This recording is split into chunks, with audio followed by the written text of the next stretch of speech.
Question. Who here has attended this panel before? Have you at NakaCon or GlitchCon? You can see one person in the back. Okay, so the rest of you have absolutely no idea what you're in for. Don't ask him, he'll lie. Are we safe? Are you safe? Do you want to be safe? You're wearing a mask, I don't think so. Okay, so I'm going to start this off with fairy tales are a very important thing in our life. Who, whenever you were a child, didn't go once upon a time and all of a sudden you have that look on your face? Go ahead, do it now. I know you. I can see it on our side. So, whenever you start out with that story, once upon a time, it seems magical when you're a kid. But the thing is, we often don't realize what kind of goes along with those fairy tales. Can you even think about some of the stories you learned? They teach us a lot of different things. They teach us that good should triumph over evil. They teach us that lying, cheating, stealing, and killing, for some odd reason, are generally bad ideas. You know, unless you're the good guy and the evil villain's just always around. But they help us learn a lot about our own societies and what's acceptable, what's not, and what it generally takes to be a good person. Because who here generally wants to see the good guy win? I worry about the rest of you. Do not come to my house. Okay, looks like we got some more people coming in, so I'm going to let them sit down first. No pressure.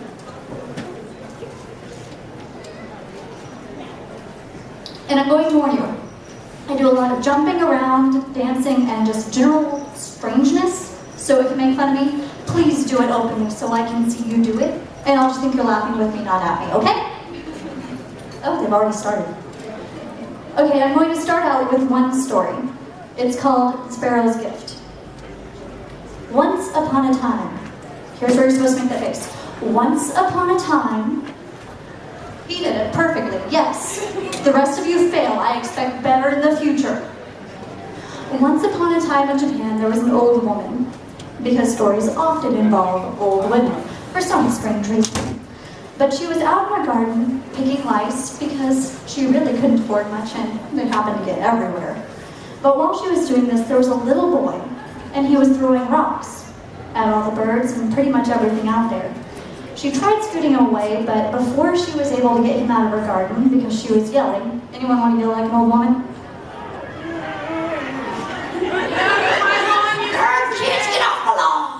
That's how you're supposed to do it. Okay, so she yelled and eventually got the boy to leave, but not before he hit a bird and ended up breaking its leg. So she rushed over to the bird, took it up in her arms, and she noticed, oh my, it's not breathing. So she took it and she blew air into its lungs, and eventually the bird started to breathe again. But she saw that it was really in a pitiable state. Its leg was broken, its wing was mangled, there wasn't much this bird could do. So she took it into her house, she ended up putting it in a basket, and each day she would feed it a mixture of rice and powdered copper. And she took such good care of this thing. She would always pet it, and anytime she had to go somewhere, she'd ask someone to babysit the bird for her, because heaven forbid something happened to her little friend. And her family always made fun of her because why on earth is this crazy old lady taking care of a little bird? Yeah, kind of like that face that I'm seeing out there right now. But she always took care of this bird, and every time she would try to see how much it had progressed.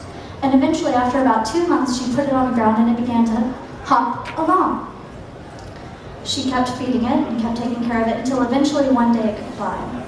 So she took it outside, she held it up, and off it flew.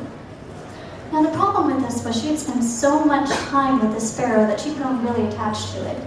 And seeing that it had already left her, well, she felt lonely. So she would always sit by, and every time she heard a bird outside, she'd peek out the window and never the bird. But one day she went outside while she was tending her garden, and then she heard a tweet tweet. This is your cue. Oh, you're so convincing. She heard a tweet, so she ran outside. She saw the bird up on the fence, and she held out her hands because she could see it had something in its beak. At which point it leaned out and dropped something from its beak directly into her hand. And she looked down, and it was a tiny seed. She had just enough time to say thank you to the bird before it flew off. Now her family, of course, made fun of her because she was entirely too pleased with such a simple gift from such a simple animal. But of course she took care of it. She treasured that relationship. Well, one day she took it out because she decided she'd held on to it long enough. Carefully took care of the ground, made just a tiny hole, put the seed in, buried it, and then she made very good care to make sure that she watered it properly, made sure it was fertilized, and eventually it began to grow. Only it grew far more quickly than any other vine, and eventually it was very large, actually far larger than the woman herself.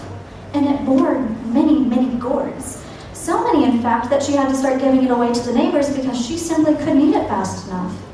So her neighbors, her family, and her, everyone was feasting upon these lovely gourds, and no one was going hungry, and they had the best taste that anyone had ever had.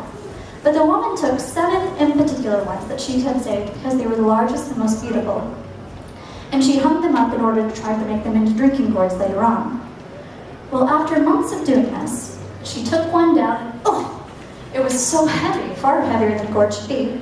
So she took a knife, cut it open, and when she took the lid off, what she found inside wasn't what was normally inside a gourd. It was full of rice. So she took a bucket, she poured the gourd out into it, and when she thought it should have been gourds full, at least of what rice should be, the gourd was still full. And no matter how much she poured, it always remained full. Well, of course, her family no longer made fun of her. They all now had not just gourd for dinner, they had rice as well, and they quickly became rich because there was a never-ending supply of it. And this kept going on, and she would always make sure to feed her neighbors. Now, the question is, whenever someone is doing well, what inevitably happens to the people around them? Envy. Thank you. You get a gold star. Well, one of her neighbors found out about this, and she too was an old woman, and she was quite jealous because her family didn't really appreciate her either. They kind of treated her as the other woman had been treated originally. They jeered at her, made fun of her. Why can't you do what she could do? Why aren't you that good? So, she thought she'd go find out how the woman had done it. She went over and asked the first woman, how exactly did you get this gift? You know, in not quite those terms, but I see children here, so I'd rather not go into that. But the woman at first didn't want to tell her, but she eventually decided, what harm could it do to let her know how I got this gift? So she told her neighbor all about how she found the bird with the broken leg, how she'd nursed it, and eventually had gotten a gift. So her neighbor had this fantastic idea. Maybe I need to find a bird with a broken leg as well. Well, she kept looking and looking, and after weeks, still nothing. So she went out to a garden one day where there were a ton of sparrows, and there happened to be a fair number of rocks by her door. So she reached down, picked them up, and kept throwing rock after rock after rock. And there were so many sparrows and so many rocks, eventually one was going to have to hit. And it did. Only this time it only stunned the bird, so whenever she went over and picked up the bird, she broke its leg herself. So she took it inside, put it in a basket, gave it the rice and the copper powder mixture like the woman had told her. But then she got this other fantastic idea. If one bird will make me rich, what would more birds do? So she went out and ended up doing the same thing to 2 other birds. So she nursed them every day, not exactly with the most love and care, but she still did it. And what she found from this was eventually they were well enough, but it took them far longer because they just weren't properly cared for. Now, do you think the birds were very happy about this? You broke my legs and now you're taking me? No. You guys aren't very convincing with this. Were they happy? No. Thank you. Much better. Well, eventually the birds flew off and the woman's just like, okay, where's my prize? Well, a week later, the birds returned on that date, and each of them reached out and dropped 1 seed for the woman, who then found them and was so eager to plant them that she did so immediately. Well, the vines grew very tall, much like the first one had, and very quickly like the first one had, but unlike that, they didn't bear many fruit. They only bared a few gourds here and there. So the woman at first didn't wish to share them with her family or with anyone else, because if you keep feeding them to people, they won't turn to rice and you're not as rich. But her family finally persuaded her to share some of them, for fear that that was part of the magic spell that had to happen. So she shared them with her neighbors and shared a very generous portion with her family. And the only thing was this: they were essentially food poisoning. Everyone who ate these grew so nauseous and sick that they would end up writhing on the floor for days at a time, vomiting and essentially not being that fantastic. So her neighbors came to her door, pounded on her door, demanded to know what happened. Why did you poison us? The woman couldn't answer, of course, because she was sick as well. Eventually, everyone got better though, and the woman had hung up 7 gourds like the first one in order to try to see how much rice she could get. Eventually, the time came for her to cut them down. She cut off the lid and began pouring them out. And she was so sure that her greed had paid off that all she saw coming out was rice. But what was in fact coming out were snakes, centipedes, lizards, and every other kind of grotesque and vile thing that the birds were able to find. They'd gone out and intentionally gathered all these things. And the woman's family was bitten. They fled from the house, but the woman was covered in them until she finally died from the poisons and bites. The moral of this story is envy is dangerous. So someone called it over there first. So I'm not sure if you noticed, these stories aren't always the most happy or the most fruitful, but they do share a very important story. They share very important lessons. Also, rice in Japan at that time was something that did in fact equal wealth. Now, out of curiosity, which family would you want to be a part of? You don't want to be with the second family? Don't want to get covered with snakes and snake crawlers? Wow, you guys aren't even fun. Okay, now I'm going to go on to a little bit of a happier story. Once upon a time, okay, you guys remembered, you're getting the hang of this, I'll accept it, eventually you'll all know. Once upon a time, there was an old man on the moon. And as he looked down upon the world, he realized how very lonely he was. He was the only one of his kind, and there had never been another up there with him. And as he looked down upon the world, he saw all the friends and everyone who got along and knew one another, and he found that he missed that. So he decided one day he would go down amongst them. But the question was who to approach. So as he looked down upon the world, he saw 3 friends in particular: a monkey, a rabbit, and a fox. They were all gathered around together, and they were dancing and having fun. You know, kind of like creatures like that tend to do on a regular basis. What? You guys don't have this fun, illogical world that I do? Well, they were all having fun and dancing around. So the old man decided to approach them. So he came down in human form, an old hunchback man, and he approached them and said, "I'm so very hungry. Please, could you give me something to eat?" To which they all readily replied, "Yes." Now the fox went off quickly towards his traps down by the river, and within 20 minutes was already back with a ton of fish for the old man. The monkey went off into his own special supply and brought back a very large portion of chestnuts. The rabbit, however, looked and looked and looked, and no matter how hard he looked, he couldn't find anything. So he came back with his head down. His tail was not quite as fluffy. And he looked at his monkey friend and said, "Please, gather some wood." To which the monkey readily did so. And then he looked at his fox friend once the wood was gathered and said, "Please use your fox magic to light that wood." So eventually there was a very large bonfire. So he came up to the man, he bowed and said, "I'm so very sorry. I know that I promised you this food, and I couldn't find any, so please, eat me in your stead." So as the rabbit got ready to jump into the fire, he leaped into the air, the old man whisked in front of him, grabbed him up in his arms, and then revealed his true form, the man from the moon. And he said, "Thank you all. I came down here trying to find true friendship and true loyalty. And this is what I found. Each of you is wonderful, but one is more giving than the rest." So with that, the old man began to float into the air with the rabbit in his arms. And to this day, if you look at the moon at just the right time, you'll be able to see that rabbit shape right up there because he is still there keeping the man on the moon company. Now you say, "Aww." I like the people who put the head cock in there too. Thank you. So what are the things that you get from a story like that? No one got any kind of moral thing from that? I'm really worried. Friendship is always nice. I think she might end up stealing this show. She's adorable. But friendship is important. Also, self-sacrifice is sometimes important as well. And even if it's for a stranger, that is something you do. And that's very indicative of Japanese culture.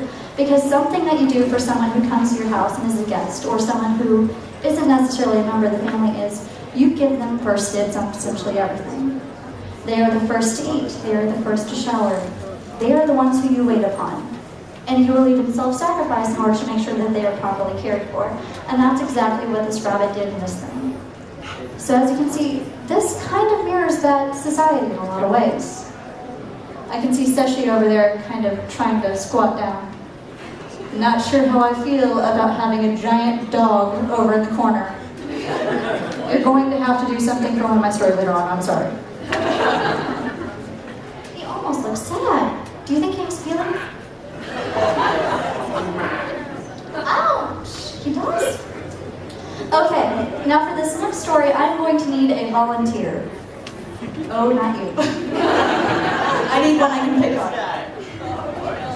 Okay, you. This next story is entitled The Loving Fox. So I apologize in advance, I'm going to have to hit on you. What did you say? Okay, so everyone understands this is consent, okay? This is a verbal contract. I cannot get in trouble as long as we know. They're all gonna lie, you know that, right? Okay, they'll just blame me. Well, once upon a time, there was a man. We'll just pretend like I'm a man, okay? So I'm a man. Yes, I will take your hat. Nuraku hat man. And he was kind of a roundabout. He was a bit of a Casablanca, and every woman he saw he approached. And for the most part, he was pretty successful. Well, one night he was downtown in Tokyo, and he was walking along, and he saw the most beautiful woman he had ever seen. And she turned her back on him. This is kind of frustrating. So he came up, and he tried to woo her, and she rebuffed him, and she said terrible things to him, like, hold on, there's children in the room.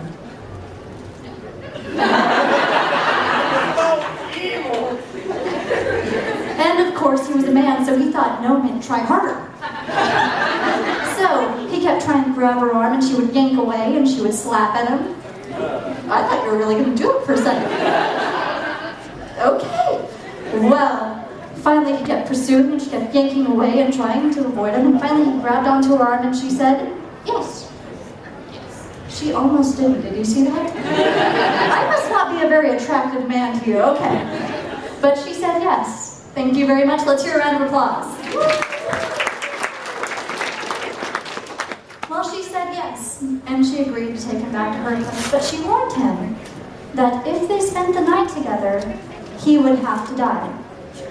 Do you think he believed her? No. Okay, quick roundabout for everyone in here. If it's one night and then death, the answer should always be no. Did someone say yes? Okay, stand up. I need everyone to know to avoid you. It's the man in the blue mask, just so everyone knows. So he said, whatever you say. Because he didn't believe her, of course, and she kept saying, you do realize you will die. And of course, he's a man in a blue mask, so he didn't care. Well, this kept going on, and eventually they went back to her house, and they ended up consummating a lot of things. They ended up trying to put some good terms because there's still children in the room, so don't kill me. But they did have a night together, and then the next morning she got up and she said, I love you, so I will die in your stead. Do you think he believed her? Well, he didn't. He actually laughed and ignored her at first, and she said, I don't think you realize what I'm going to do. So she picked up his fan, she slipped it into her oven, and she said, go to the palace at midday and look under the oak tree, and then you'll see me there. And this fan shall act as proof of this. All I ask is one thing. Say the Lotus Sutra for 12 nights in a row, so that I may be set free. Well, of course, the man rolled over and went back to bed. I'm sorry, I'm just picking on him. That's what men with masks do. So he rolled over and went back to bed, and she had disappeared with his fan, of course. And at noon the next day, he remembered what she had requested. So he went, and he was actually there about 1 o'clock, because he wasn't on time. But whenever he got there, underneath the tree, he saw a fox lying with the fan over its face. It turned out the woman was no woman at all. It was actually a fox woman, which is appropriate since our volunteer had a nice tail. Wait, don't take it that way. Great, now I'm blushing. Thank you. Well, he saw that it was indeed a fox with a fan over its face, and he felt so guilty, not to mention kind of confused. What? I don't think I want to know what you said back there. So he began to feel very guilty because he realized that he had eventually brought along her death. So he went back to his house, he bathed, he got into his best clothes, and he began to recite the Lotus Sutra. And he continued doing this again and again and again for all the preceding nights that she had requested. And eventually on the last night, after he went to bed, she appeared to him in a dream. Only this time she appeared as a woman, and she was surrounded by celestial beings.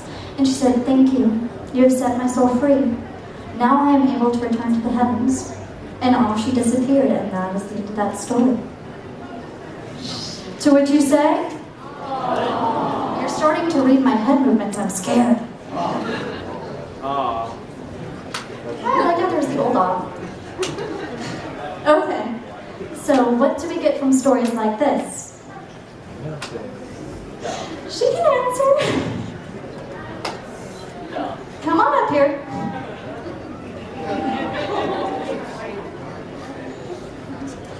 Hello, everyone.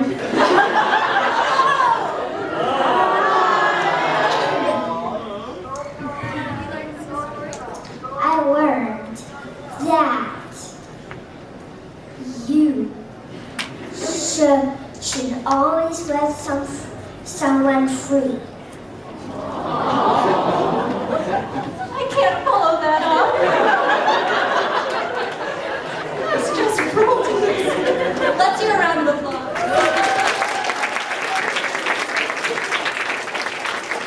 Okay, now I just have to say thank you for bringing her. She's adorable. But yes, we do learn to set someone free, but also maybe listen when someone says no. Okay, no one seems to agree with that one. I'm gonna have to warn security about this room and the man in the blue mask. Okay, so since I've picked on old women, I'm going to pick on old men for a bit. Apparently we have a volunteer before I've done anything. Well, once... What? I have a white wig for it. My hair already looks bad enough. Oh, well, thank you. You rebuffed me, but okay. Well, once there was an old man in Japan, and he was pretty interesting. I mean, once he had been a young man, and he'd been fairly attractive, save for one thing. Sorry, I'm dancing around the cord. Save for one thing. He had a bit of a goiter on the side of his face, and it was kind of huge, to say the least. And he tried everything he could do in order to try to get rid of this. He used lotions, creams. He even went to a few priests and tried to see if they could get the curse of the wing off of his face. But nothing worked. So eventually he gave up and resigned himself to always having a goiter. And whenever he got older, it just got bigger and bigger and bigger until it was eventually about the size of modern day football. So, here's the question. Do you want to date this guy? Wow, there's hesitation. He's a nice guy. I mean, okay, never mind. You are all terrible. He's about 60. It's a Fairytails. He has experience. It's a Fairytale. She'll take him. I like this. So he got older. He got older. He had the goiter on the side of his face. And his wife, who was always actually a very vain woman, was always kind of put out by this because she was very attractive and she thought that she deserved an attractive man.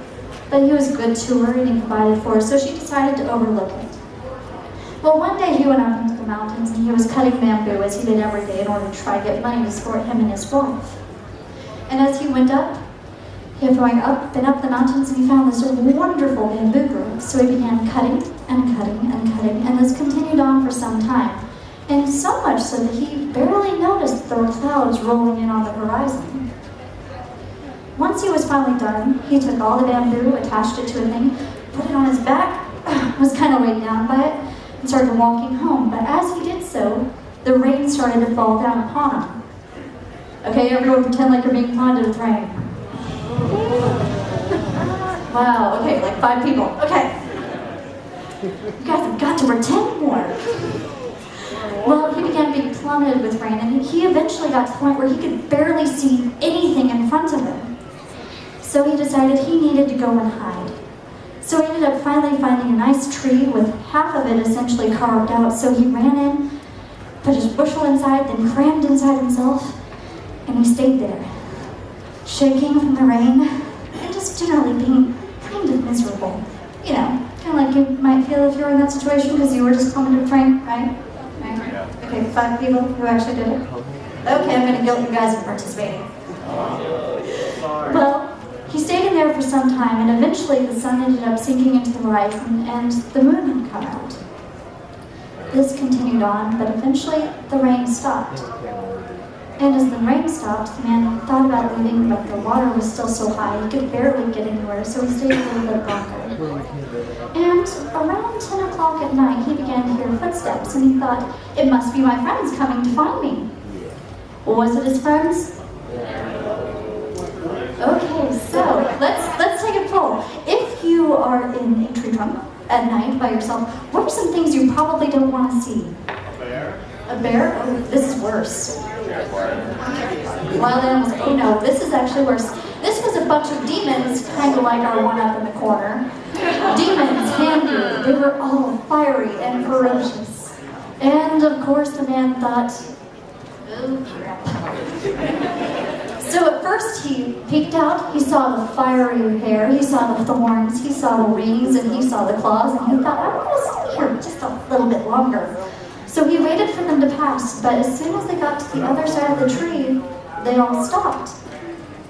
So he stayed in there for a while, hoping he would eventually move on again. But that didn't happen. Instead, he started to hear drums begin to play. And he grew curious because then he started hearing more and more music playing. He got to hear jumping and cheering, and it was only hearing jumping because there was lots of falling too. So he peeked around the corner, and oh my gosh, there was a band of demons having a party on the other side. So he had this great idea, I'm going to watch. And then he had another great idea. They're dancing. I'm a good dancer. So he jumped out. And do I have anyone who's actually brave enough to get up and dance?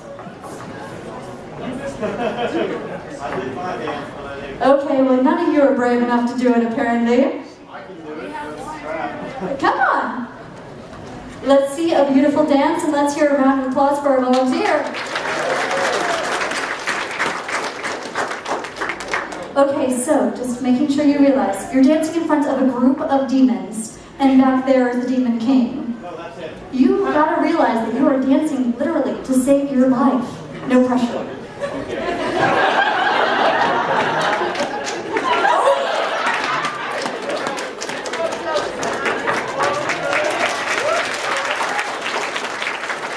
Well, all I know is that if I were a demon, I wouldn't eat her. So, after the dance, the man was gasping for air, and he looked at the Demon King and he's like, oh, hi. And then he bowed down immediately. And the Demon King looked at him and he had to wonder, what kind of human is this? But he was so impressed with his dancing that he decided to let him live. As a matter of fact, he went so far as to invite the old man back again to dance for them. But he didn't believe humans, because something demons know as a general is don't trust people. They are terrible, they are awful, they are everything we think demons are. So, in order to make sure the old man returned again, he thought about it and he's like, we're going to have to take something we know he will return for. So him and his friends talked back and forth for some time, and finally they decided on something. There's something that every demon and every human would surely come back for. A large goiter on the side of the face. So the Demon King reached out, plucked it from his face, put it in his sleeve, and said, come back tomorrow and dance for us and you can have it back. And the man reached up, it had been completely painless, and even as he was rubbing his cheek, that was smooth for the first time in his life, the demons all disappeared. And of course he started jumping and leaping in the air, and he was so happy he ran the entire way home with the bamboo. And his wife, whenever he walked in the door, at first didn't even realize it was him, because her husband was kind of ugly, and this one was not. So, they grew very, very happy together, and the man, of course, didn't return the next night. He did have a neighbor, however, who had goiter on the other side of his face that was about the same size. And he sent one of his servants over to figure out what the man had done in order to get rid of his own. So he came over himself, he asked the question over dinner, and eventually the man told his neighbor. So his neighbor had a fantastic idea. He'd go and do the exact same thing. But here's the question. If you know that one man lived because he was a good dancer, what might you want to have some skill in? Dancing. You'll get your turn. Oh, look at her. She can just go. That's adorable. Getting a toothache from how sweet she is. Well, the old man went out, much as the first one had. He ignored the bamboo because he wasn't exactly meant for working. He was just kind of rich. And he went and he hid in the tree trunk. And eventually he began to hear the drums beginning to play. So he waited for the demons to start out. And then he jumped out and he danced very poorly. Can I have a volunteer for that? Oh, no one wants to dance badly. I'd rather not die. Thank you, though. Oh, you dance too well, honey. Okay, I'll just be the awful one. He began jumping and kind of stomping and generally being about as graceful as an ox. And eventually he even fell down, but he figured it's for a bunch of demons, so what do they care? But eventually whenever he stopped, the Demon King looked at him with a face of, really? What happened? And of course the demon didn't realize there was a different man because, I'm not sure if you know this, all humans look alike. Yeah. So he looked at him and said, what happened? That was kind of awful.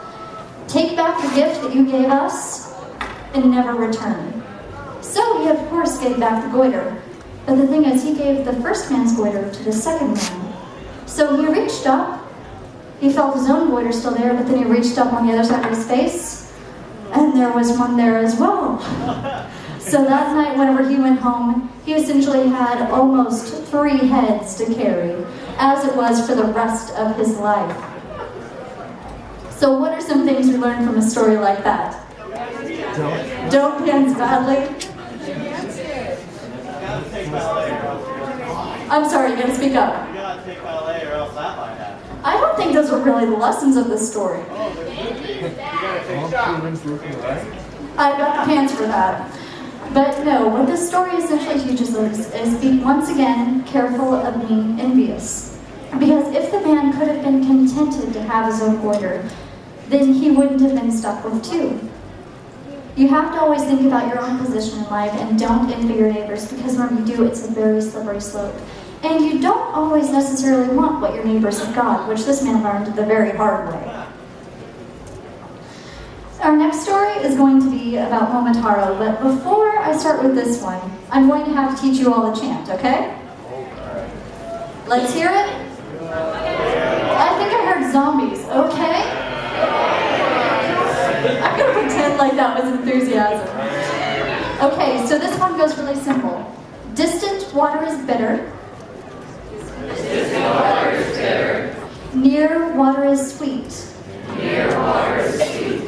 Come from the distant water. Come from the distant water. And come into the sweet. And come into the sweet. Okay, now let's try this all together. Distant water is bitter. Distant water is bitter. Near water is sweet. Near water is sweet. Come from the distant water. Come from the distant water. And come into the sweet. And come into the sweet. Okay, now there's going to be a point in the story where I have you all do that, so just make sure you play along. Once upon a time, there was an old couple. And even though they were very good people and they did everything that they could, they were never blessed from the heavens with a child. So as they went on into their elder years, they had no one to take care of them, and no one to give their love to other than one another. In spite of this, though, they were still a very happy couple, and they were a very loving couple, and they were always very generous in all things. And there was one day in particular where the old man went out about his work, which was cutting grass, and the woman went about her work of tending the house, taking care of their private little rice paddy, and eventually washing the laundry. And on this particular day, the sun was shining, the wind was blowing, and it was overall a very wonderful thing. But as the woman went down to do her laundry, she got it out, began to beat it into the rocks by the clear river, and saw all the fish swimming underneath. But out of the corner of her eye, she saw a gigantic peach, larger than any she had seen in her entire life, which, keep in mind, is quite considerable. She saw this gigantic peach coming towards her. And at first she tried to reach out for it and nearly fell in. So she tried again, because that seemed like a good idea, nearly fell in again. And she tried looking around for a stick, but she was worried that if she ended up going to find a stick, the peach would have already passed by that point. So she remembered a chant that she had learned whenever she was just a child. Hint, hint. So she began to clap her hands.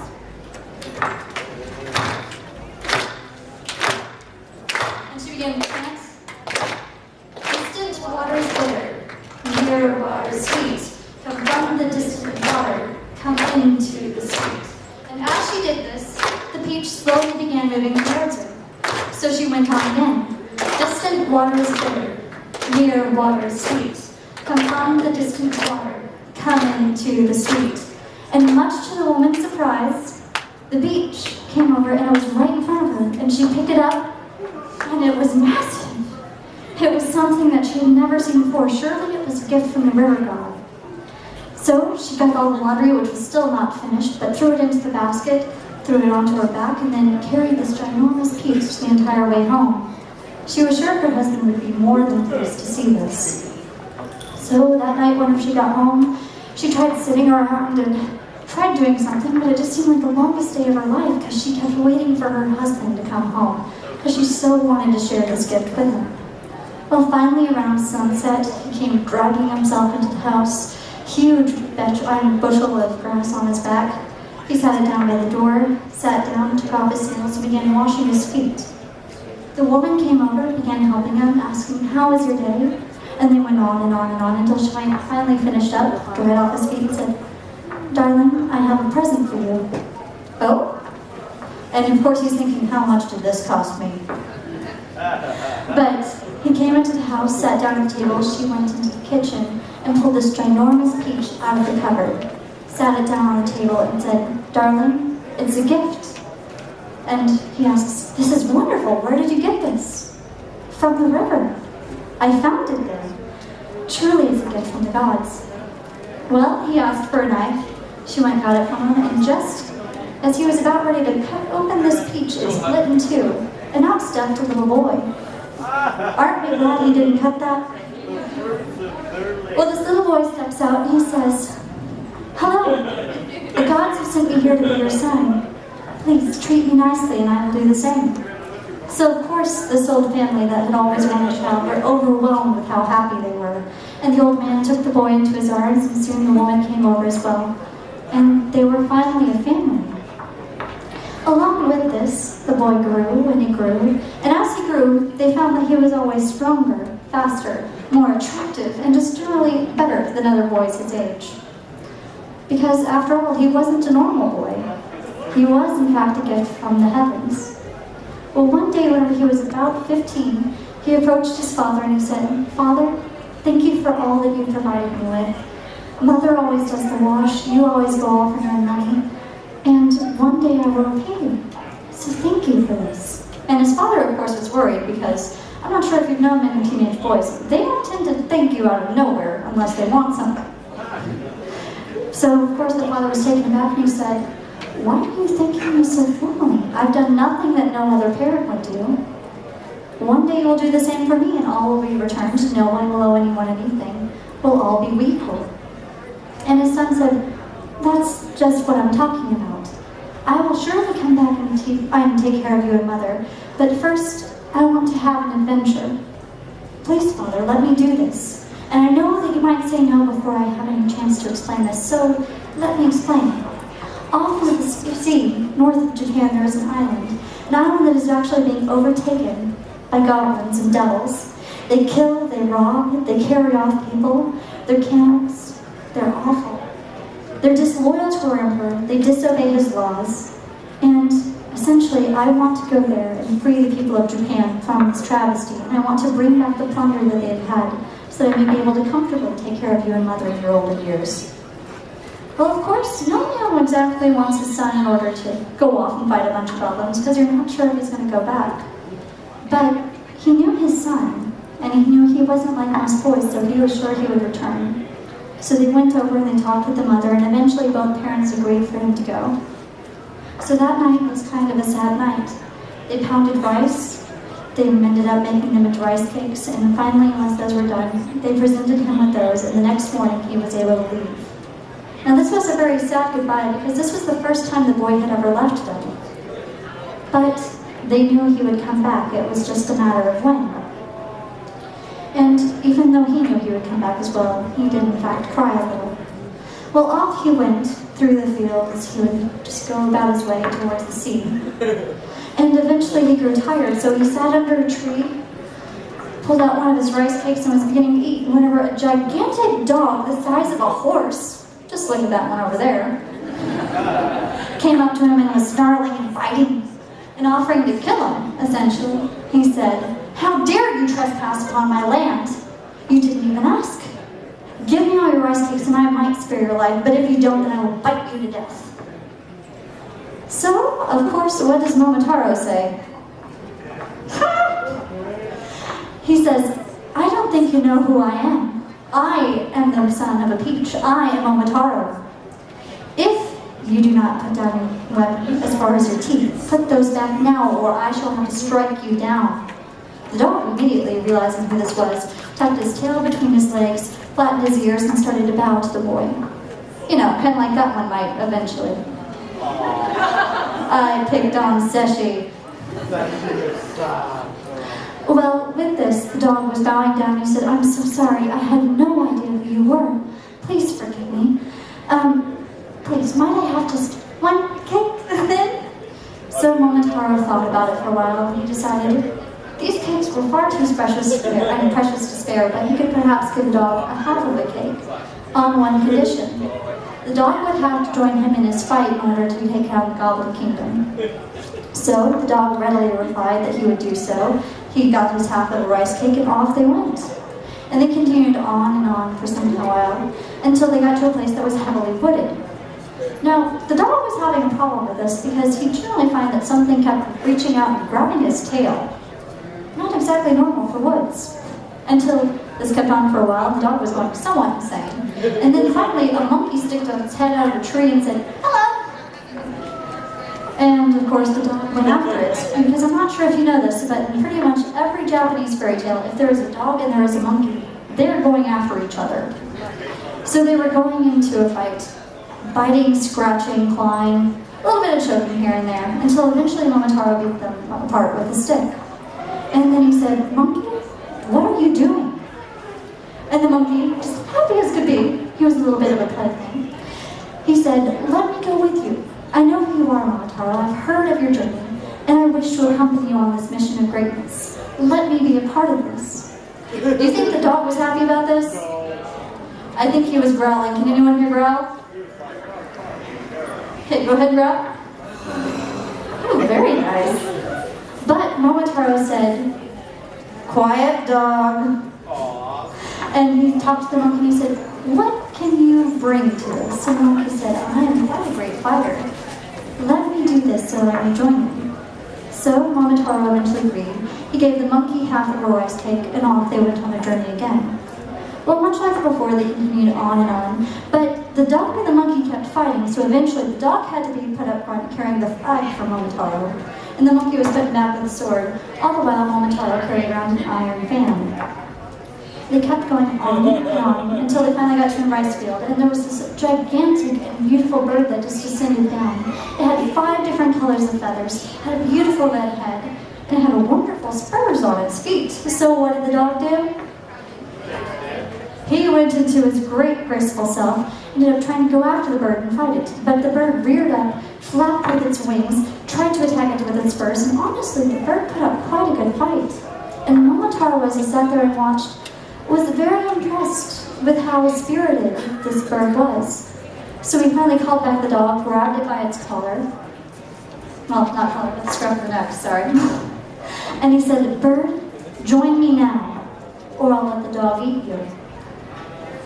The bird thought about it for a while, kind of like birds do, it's a little bit of a bird brain, and it readily consented. It said, "I am a pheasant, but if you think I can fight, then I will do as much. Who are you?" So Momotaro introduced himself, introduced his mission as well as his companions, and off they went. Now, they kept going on, but they were fighting once again. Every time Momotaro turned around, the dog or the monkey or the bird, everyone was going at it. So we finally stopped them and explained, we have to have harmony. If we do not have harmony among ourselves, there is no way we can defeat our enemies.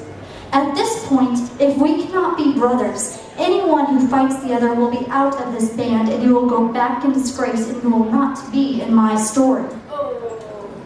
Now, do you think the others wanted that? Yeah. They'd come so long and so far, so they finally readily consented. And while it was begrudging at first, eventually they became very true and dear friends. As they continued on, they eventually came to the sea. But the problem was, the dog, the monkey, and the pheasant, they'd never seen the sea before. So they were, of course, very frightened of this, and they began to hesitantly back away from the water. Momotaro, for this, was frightened that his companions might be becoming weak of will. So he thought it was best to rally them with a bit of a push. "You cowards!" You actually seem like a lot like that. "You cowards! A little water and you're going to back up? You don't deserve to be in this. Go back in disgrace.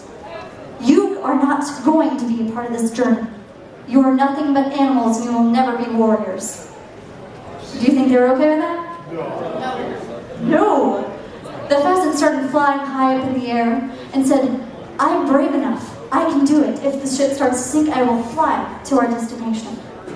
The dog, he readily boasted, "I'll just dog paddle. I'll get there. We'll be fine." And the monkey said, "I'm not afraid of any water. Lead us on." So they all got into a little boat and they began to go off into the sea. Now, by this point, they were almost out of rice cakes, and by the end of the boat ride, they were completely out. But finally, off in the horizon, they saw a little island, and in it, they saw a gigantic castle. It had fortified walls, it had gigantic peaks, and even though it was beautiful, something seemed slightly off about it. The aura was frightening, to say the least. But once they grew a little bit closer, Momotaro looked at the pheasant and said, "It's very good that we have you with us. Please, go fly ahead. Let them know we are coming, and give them the chance to surrender." Well, off the pheasant went without any kind of thought for himself. He flew above the creatures, and eventually the ogres, the demons, they started to pay him attention. And as the bird was flapping, he said, "Break off your horns. Surrender now, or Momotaro will take you. This is your one chance to give up." Do you think they gave in? Are demons smart? No. So they said, instead of that, "Come down. We'll beat you to death with our iron bars. Come down, bird, and engage." So they shook their red hair at him, they grabbed their bars, they shook them, and they went on and put on their tiger skin trousers to make themselves look even more frightening than they already were. But as this happened, the bird began to fight them. He'd swoop down, slash, do everything he could, beat them with his wings. And eventually the demons were overwhelmed to where they wondered, is this really just one bird? And this entire time while this is going on, Momotaro and the others were getting closer and closer to the island until eventually they were able to dock. Now once they got to the land, they looked up onto the beach and there were two women there. They were washing some laundry and they were looking quite pitiable and they were crying.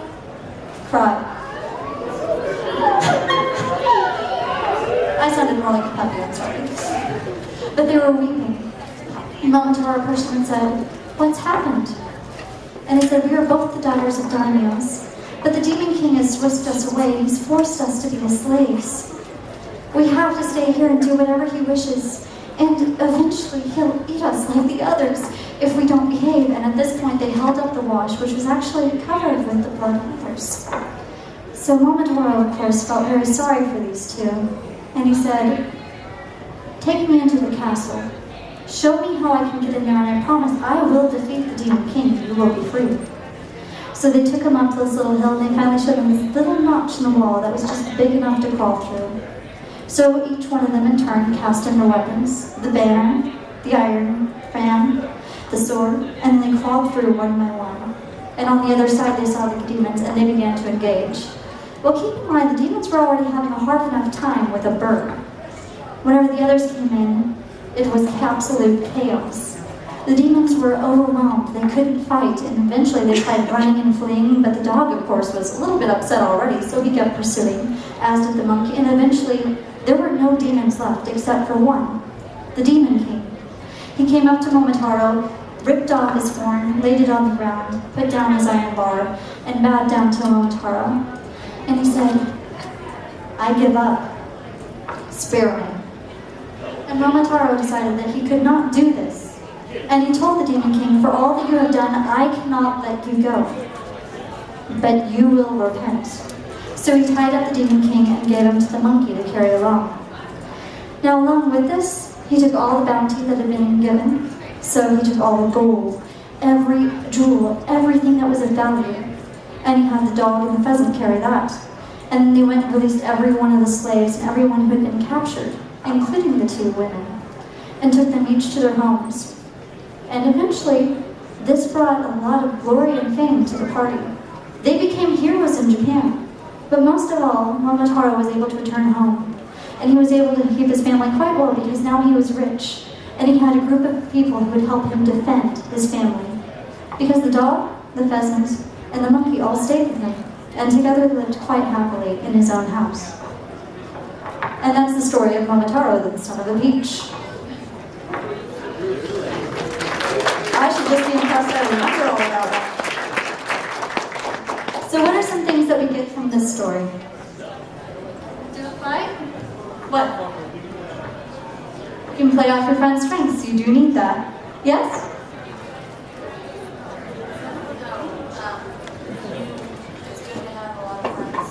It's good to have a lot of friends.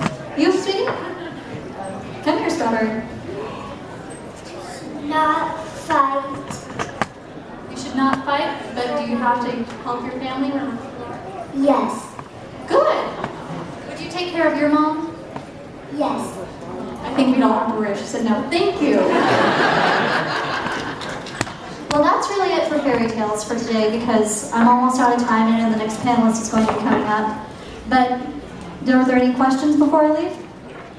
Yes?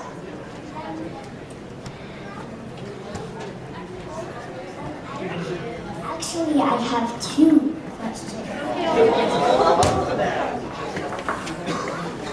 How do you get these strange stories?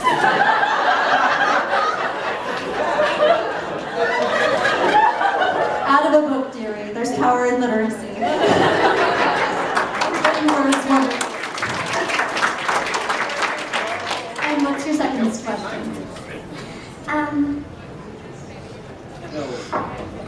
How do you get better at dancing? Well, you're gonna have to ask that girl over there. I'm not sure if you noticed, I was the one dancing totally.